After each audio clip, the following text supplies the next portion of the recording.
negosyanteng misis, ngayon gagawin naman natin yung most requested na chicken biryani na pang negosyo.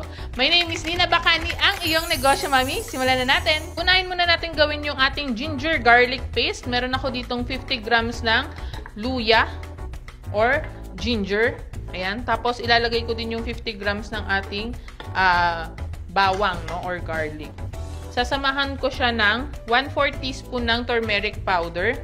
Optional po yan. At 1 teaspoon ng vegetable oil. Lalagay ko lang siya sa processor.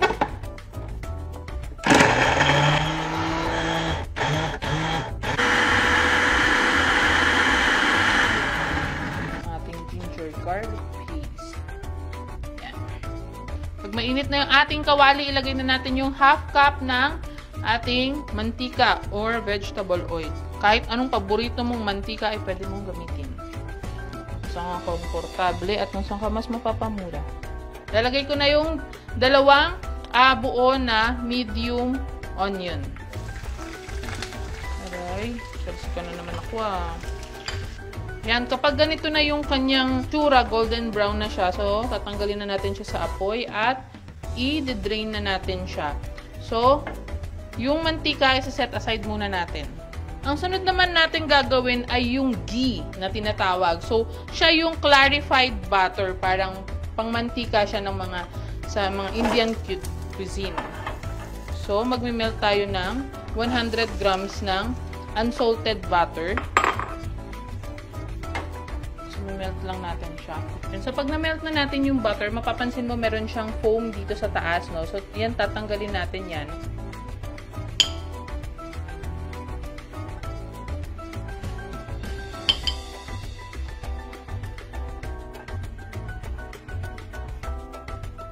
Tanggalin lang natin hanggang sa wala yung mga foam niya.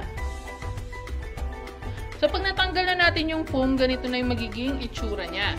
Ngayon, na may papansin mo, meron siya sa ilalim, di ba? Gamit ako ng table napkin para ma-strain or masala yung nasa ilalim. So, yung kailangan natin dyan, yung nasa gitna mismo. Meron kang mga cloth, yung cheesecloth, ganun. So, pwede yun. Ako kasi wala, kaya ganito yung ginamit ko para makuha ko yung magandang ghee. Okay, so gagawin na natin yung ating chicken biryani. So, unahin muna natin sa chicken, no? So, meron ako, ito yung onion oil natin kanina, di ba? So, lalagay na natin sa ating reheated na kawali. Yan. Tapos, lalagyan natin ng 1/4 cup ng ghee.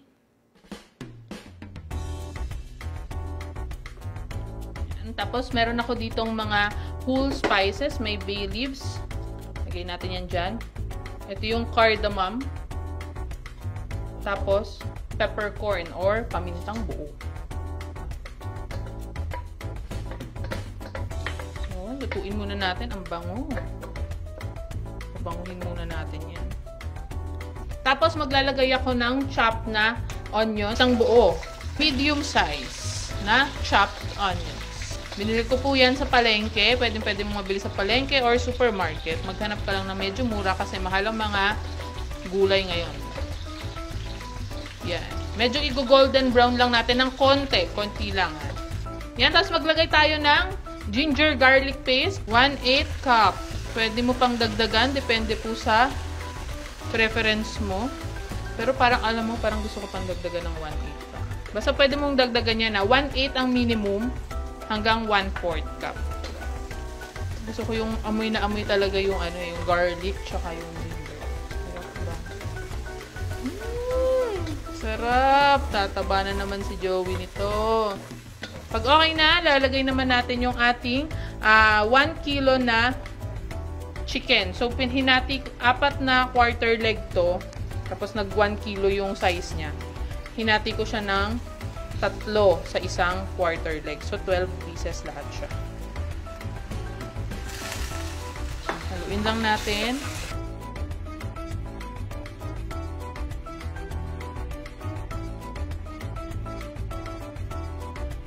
So, lagyan natin ng 1/2 cup ng water. Tapos lutuin muna natin siya ng 4 to 5 minutes. Okay, ngayon naman, para dun sa ating basmati rice, no, meron ako ditong 2 liters ng water. Papakuluin ko siya. Tapos lalagyan ko ng bay leaves, cinnamon bark, yan. Tapos cardamom. Pwede kayong tumingin sa sa internet, no, online, para makabili kung itong mga spices na to. So, yan. Tapos may peppercorn ulit. So, lagay natin yan dyan. Tapos, pakuluin lang muna natin. Ayan. After 5 minutes, haluin muna natin ng konti. Sarap. Pero, syempre, lalagay muna natin yung masala na powder. So, ito po is mga spices yan, no? So, yan na yung ating mga pampalasa. Ang ginamit ko is half cup ng garam masala. Tapos, meron din ako ditong 1/8 cup ng turmeric powder. Lagay ko na yan. 2 cups ng yogurt. Kung wala kang curd, yan, plain yogurt po yung pwede mong gamitin, no? Tapos, meron ako ditong chop na 6 tomatoes. Ay, mince pala. Mince na 6 tomatoes. Diba? So, yun muna. Haluin muna natin sila. So, yun lang ang chicken. Tapos, ilalagay natin, bago natin takpan ulit, no? Ilalagay natin yung ating 1 cup ng mint leaves. Fresh po yan. So, lugasan ko na. 1 cup ng coriander leaves or cilantro. Meron akong 3 green chilies. Kung bago ka sa channel ko, i-click mo na yung subscribe button dyan sa baba at i-hit mo na rin yung notification bell para updated ka pa sa mga negosyo recipes natin. Yan, ang bango. Optional, no? Kung meron kang mabibiling dry na mga leaves, kagaya nitong mint leaves na dry at saka coriander leaves na dry. Pakita ko lang. Mga mixed herbs natin. So, pwede kang bumili ng ganyan. So, pwede mo rin idagdag dito. Kasi to, mabango na talaga to eh.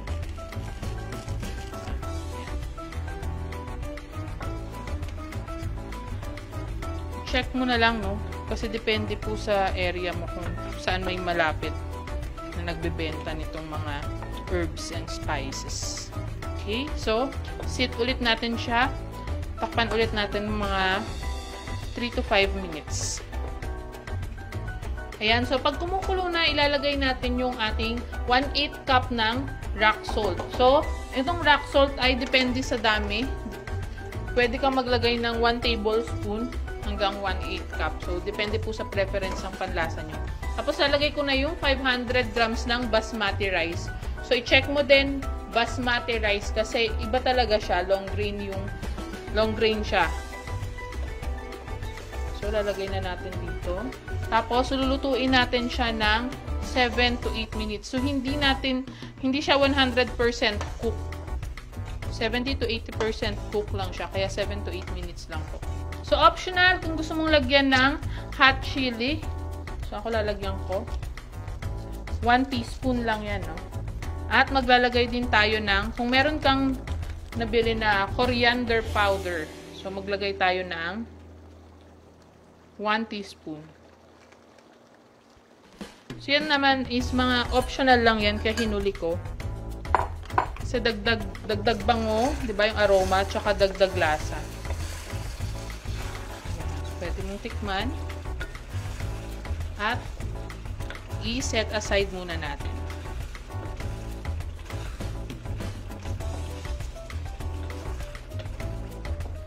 So, ito na yung ating chicken. Ito yung sauce. Tapos, ito yung chicken. Ayan. Drainain ko na yung rice. So, ilalagay ko na siya dito.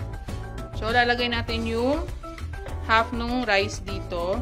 Tapos, lalagay natin yung mga chicken dito sa gitna.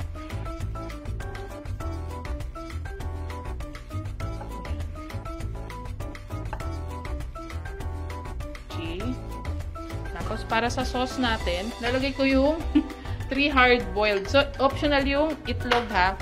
So, ako gusto ko lang meron. So, lalagay ko muna siya sa sauce. Tapos, saka ko siya ilalagay dito. Yan. Tapos, lagay na natin lahat ng sauce dito sa pan. So, cover na natin siya ng sauce.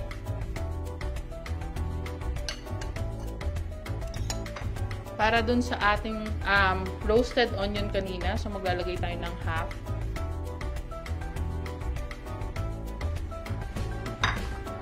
Tapos, ilagay na natin yung the rest ng rice na natira.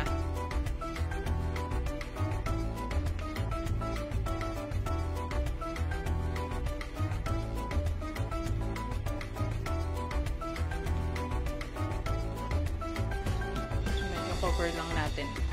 Tapos, para sa ating toppings or garnish, yung mixed herbs natin na dried. Pwede rin namang fresh na mint leaves. Pero mas mabango kasi itong dried na mixed herbs. So, lagay ko na ito lahat. Tapos, takpan muna natin at lutuin natin ng 7 to 8 minutes. Low heat lang siya, ha? Parang nag-i-in-in lang tayo ng kanin. After 8 minutes, no? Ito na siya. Dahan-dahan natin siyang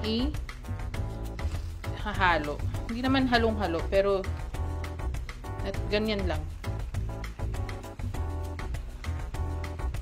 Yan, para mag-incorporate yung sauce niya dito sa rice sa taas. Yan.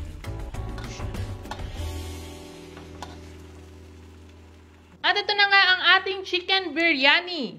So, ngayon naman, i-assemble na natin siya. Ang paglalagyan ko is 500 ml na microwavable tub. So, black yung ginamit ko para may dating, diba? Depende naman sa'yo kung anong gusto mong gamitin eh. Gagamit ako ng 1 cup. Pang single serving lang yung gagawin ko, no? So, depende sa'yo kung gusto mo ng pang 2 to 3, ganyan, pwede naman. So, pag single serving, 1 cup lang po. Wait lang ha, may mga chicken kasi dito eh.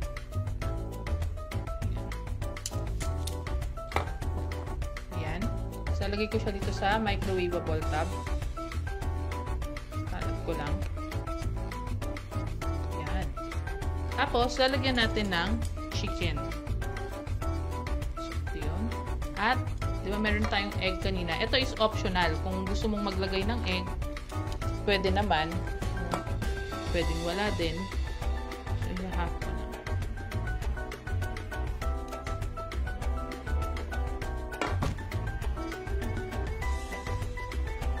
Tapos, syempre, sa garnish natin, meron tayong lemon. Ano lang. Tapos, lagyan natin ng toppings na roasted onion.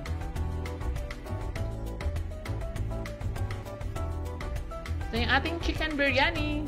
Para sa costing ng ating chicken biryani, nakagawa tayo ng 9 sets na single servings. Ayan. So, pwedeng, ito yung option ha, pwede kasing chicken and egg or dalawang chicken. So, depende po yan sa'yo ha, kung paano ka magpe-plating. So, ayan, yung nagastos natin dito or naipuhunan natin dito sa 9 sets na to ay 419 pesos. I-check mo yung description sa baba para sa breakdown ng ingredients natin, costing at syempre yung timestamps. Ayan. At ang bentahan natin dito ay magre-range from 110 pesos up to 150. So, depende ulit yan sa'yo kung magkano kasi yung pagkakabili mo ng mga ingredients mo, lalo na sa manok, diba? Yung mga ganon. So, depende yan sa'yo. At syempre, dahil na yun yung nagawa natin, ang pwede nating kitain or tubuin dito sa ating chicken biryani ay magre-range ng 571 pesos up to 931 pesos. Dito to, pag nabenta mo tong 9 pieces na to, yun yung pwede mong tubuin. At kung gagawin mo to every day, no, in a month, pwede kang kumita ng 14,846 pesos up to 24,206 pesos, mga misis, 'di ba? Sobrang Kala mo lang mahirap siyang gawin, pero gisa-gisa lang siya. Tapos, madami lang siya talagang mga herbs and ingredients. Pag nahanap mo yung bilihan nun, swak na swak, pwede ka nang, pwede mo lang gawin at pagkakitaan talaga tong chicken biryani. Kaya naman, kung naging helpful sa itong video na to, i-check mo pa yung mga videos dito. At syempre, give me a thumbs up, subscribe, and hit the notification bell para updated ka pa sa mga negosyo recipes natin.